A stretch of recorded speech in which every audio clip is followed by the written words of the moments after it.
Why do we separate, or you can say we use girls college or women college at the end of the name of any college?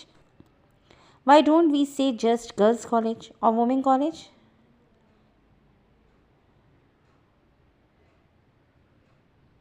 Have you ever heard men's college or boys college?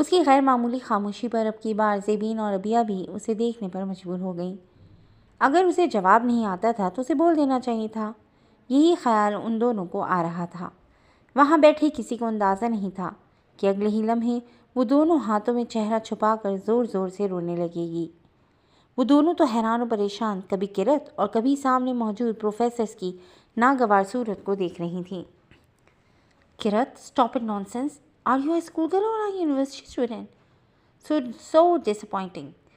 سر غنی کے ساتھ ساتھ سر باقر اور سر شاہد بھی اب کی بار قدرے غصے سے اس کے رونے کو دیکھ رہے تھے۔ کرت نے بڑی مشکل سے خود پر قابو پایا۔ I am sorry, I don't know the answer, I didn't prepare this. ان کے گرجنے پر آخر وہ چہرے سے ہاتھ ہٹاتے ابیہ کے بڑھائے گئے ٹیشو سے آنکھیں صاف کرتے ہوئے بولی، I can't believe that, this is a non professional attitude. How could you present our institute when you will go somewhere for an interview? We are preparing you here for your professional life ahead and you are crying like a child. سر غنی کا غصہ کسی طور کم نہیں ہو رہا تھا۔ Okay, let me ask, which marketing tools do you need when you enter in a new marketing area for expanding your business? سر باقر نے اس کی حالت کے پیش نظر فوراً سے اس سے تھیسس سے متعلق سوالات پوچھنے شروع کیے۔ سر باقر کے نرم خو رویے کی بدولت اسے تھوڑا سا حوصلہ ملا۔ اس نے تیزی سے ان ٹولز کا ذکر کیا اور پھر ایک ایک کر کے جتنے سوالات اس کے تھیسس سے متعلق پوچھے گئے وہ سب کا بہت اچھے سے جواب دینے لگی۔ Your thesis is accepted.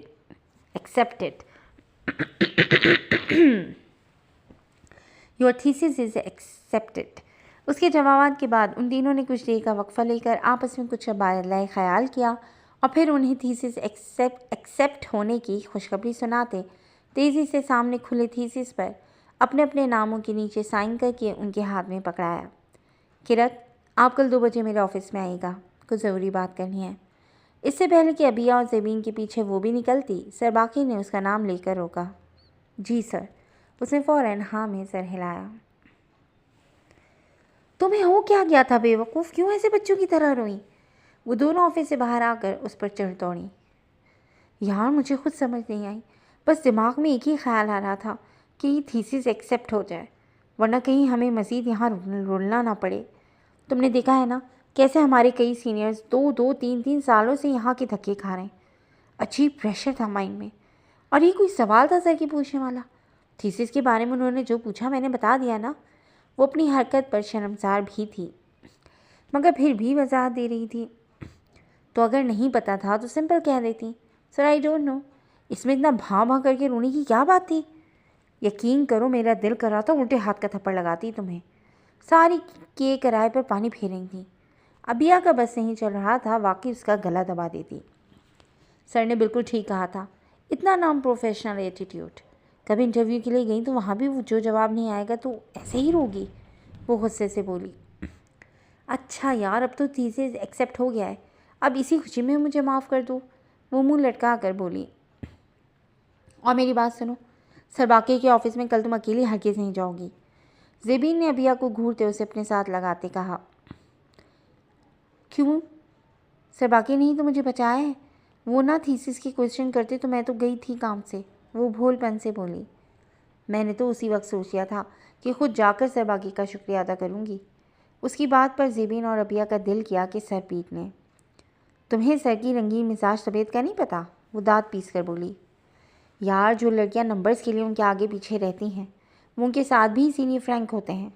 ہم تینوں سے آج تک ان کی ضرورت ہوئی ایسی کوئی بات کرنے کی؟ وہ تو بس سر کی ایک بات کے بعد جیسے ان کی اگلی پچھلی سب کوتاہیاں بھول چکی تھی، اسی لیے کہ ہم نے خود سب پروفیسرز کو ان کے اصل مقام پر رکھا ہے، ورنہ سر ابھی یاد نہیں تمہیں کیسے تمہارے پیچھے پڑ گئے تھے جب ہم نے ان کا اسکینڈل نوٹ کیا تھا اس ہاسپٹل والی کے ساتھ؟ وہ تو تم ان کو یہ کہہ کر منع نہ کرتی کہ میری امی کو کسی بھی پروفیسر کا یونی کے بعد کال کرنا پسند نہیں تو وہ تمہارے پیچھے پڑ چکے تھے۔ ابیہ نے اسے یاد کروایا۔ مگر انہوں نے بھی تو شادی کر لی، کون سا میرے گھر رشتہ بھجوا دیا تھا؟ وہ اب بھی سر باقر کے حق میں الٹی سیدھی تعویلیں دے رہی تھی۔ اس کو عقل نہیں آنی، بس تمہیں کہا ہے تم اکیلی نہیں جاؤ گی تو مطلب نہیں جاؤ گی۔ ہم تمہارے ساتھ جائیں گے۔ ان کی بات پر اب کے بار وہ خاموش ہوئی۔ اچھا یار، مجھے تو کوئی مسئلہ نہیں، سر ہی کچھ نہ گئے۔ اس نے اپنا خدشہ ظاہر کیا۔ کچھ نہیں کہتے۔ زیبین کی بات کے بعد اب کی بار وہ خاموش ہو گئی۔ آپ لوگوں کی مہم ختم نہیں ہوئی؟ وہ کچھ دیر پہلے ہی آفس سے آیا تھا۔ پیپرز ختم ہوتے ہی وہ اپنے بزنس پر پوری طرح سے توجہ دے رہا تھا۔ آج خلاف توقع وہ گھر جلدی آ گیا تھا۔ لاؤنج میں داخل ہوتے ہی اسے مریم بیگم اور زوفشان لڑکیوں کی تصاویر کی البم تھامے بیٹھی نظر آئیں۔ تو کیا کریں؟ کہا تھا تمہیں کوئی پسند ہے تو بتا دو، مگر تم نے ہمیں اب اس مشکل کام میں ڈالا ہے تو اب ہمیں خوار تو ہونا پڑے گا۔ وہ جو صوفے پر ان کے پاس ہی بیٹھا تھا مڑ کر اسے دیکھتے اس کے ماتھے سے بال ہٹاتے محبت سے بولی، کیا ماں، یہ سب کرنے کو تو نہیں کہا تھا نا میں نے، بس ایک دو لڑکیاں دیکھیں، ان میں سے کوئی بھی ایک فائنل کر لیں۔ وہ اکتا کر بولا۔ اسے نہیں پسند تھا یوں کسی کی بہن اور بیٹی کی نمائش کروانا، اسی لیے اسے منع کر دیا تھا کہ جو بھی پسند آئے بس ایک بار اس کے گھر جائیں، بات فائنل کریں اور کام ختم۔ اس کی عجیب سی منطقیں سن کر وہ دونوں سر پکڑ کر بیٹھ گئیں۔ اس کے یہی سب خیالات منسا کو بھی پہنچا دیے گئے۔ وہ شادی شدہ تھی، روز روز تو آ نہیں سکتی تھی، مگر اپنے طور پر وہ بھی کوئی اچھی لڑکی ڈھونڈ رہی تھی۔ اس کی دوسری فرمائش بھی نہایت انوکھی تھی کہ لڑکی متوسط طبقے سے ہو۔ اسے کسی اونچی جگہ شادی کرنے کا شوق نہیں تھا، لڑکی والوں سے جہیز بھی نہیں لینا، اور لڑکی وہ اپنے نکاح والے دن دیکھے گا۔ ایک تو تمہاری منطقیں۔ خیر یہ بتاؤ، چائے کے ساتھ سینڈوچ بنوا دوں؟ اس کے آفس جوائن کرنے کے بعد سے مریم نے آفس سے چھٹی کر لی تھی۔ وہ اب مطمئن تھیں کہ اس بزنس کا اصل مالک اور حقدار اب اسے سنبھال چکا ہے۔ اسی لیے انہوں نے آئیتون کے آفس جوائن کرتے ہی آفس جانا چھوڑ دیا تھا۔ اس نے بھی ماں کو سہولت سے گھر پر رہنے کا مشورہ دیا تھا۔ جی بنوا دیں۔ سامنے موجود سینٹر ٹیبل سے ریموٹ اٹھا کر ٹی وی لگاتے وہ ان سے مخاطب ہوا۔ اٹھو، پہلے چینج کرو۔ اس کے ہاتھ سے ریموٹ لیتے انہوں نے گھورا، ساتھ ہی ملازمہ کو آواز دے کر چائے اور سینڈوچ بنانے کا کہا۔ اچھی ہے وہ بچی، کیا نام ہے اس کا؟ وہ جو آج بہت دن بعد اس وقت گھر پر تھا، کھانا کھانے کے بعد اپنے ٹیرس پر بیٹھا تھا جب صفیہ اس کے لیے چائے لیے وہیں آ گئیں۔ اسے کپ پکڑاتے انہوں نے استفسار کیا۔ اس کے ساتھ رکھی دوسری کرسی پر ٹکتے وہ اس کے چہرے کی جانب دیکھنے لگیں جو ان کے سوال پر الجھ سا گیا تھا۔ ارے وہ ہی ندرت کی بھانجی جو تمہاری اکیڈمی میں بھی جاب کرتی ہے۔ ان کی بات پر وہ لمحوں میں سیدھا ہوا۔ زیبین، اس نے سرسری انداز میں اس کا نام بتایا۔ ہاں ہاں وہی، بہت اچھی بچی ہے۔ ان کی بات پر اس نے چائے پیتے سامنے پول کی لائٹس کو دیکھتے محض سر ہلانا ضروری سمجھا۔ تمہاری تو کافی دوستی ہو گئی ہے اس کے ساتھ۔ ان کی بات پر اسے سمجھ نہیں آئی کہ وہ اس سے پوچھ رہی تھیں یا بتا رہی تھیں۔ دوستی اچھے لوگوں سے ہی کرنی چاہیے، بچپن سے آپ نے یہی سکھایا ہے۔ ایک نظر ان کی جانب دیکھتے نظروں کا زاویہ پھر سے وہیں مرکوز کیا۔ میں سوچ رہی تھی کہ شمائل کے لیے نہ دیکھ لوں اسے۔ ان کی بات پر لمحہ بھر کو اس کا چائے منہ کی جانب لے جاتا ہاتھ ہلا۔ مجھ سے کیا پوچھ رہی ہیں؟ یہ تو آپ کو نعیمہ خالہ اور شمائل سے پوچھنا چاہیے جس کے لیے آپ لڑکیاں ڈھونڈتی پھر رہی ہیں۔ وہ کندھے اچکا کر بولا۔ تم سے اسی لیے پوچھ رہی ہوں کہ تمہاری دوستی ہے تو تمہیں اندازہ ہوگا کہ کس طبیعت کی ہے۔ وہ اب بھی جان بوجھ کر بات کو طول دے رہی تھیں۔ اچھی اور کھری ہے عادت کی۔ وہ سر تھوڑا سا جھکا کر کپ دونوں ہاتھوں میں تھامتے اس پر نظر جما کر بولا۔ یعنی تمہارے جیسی۔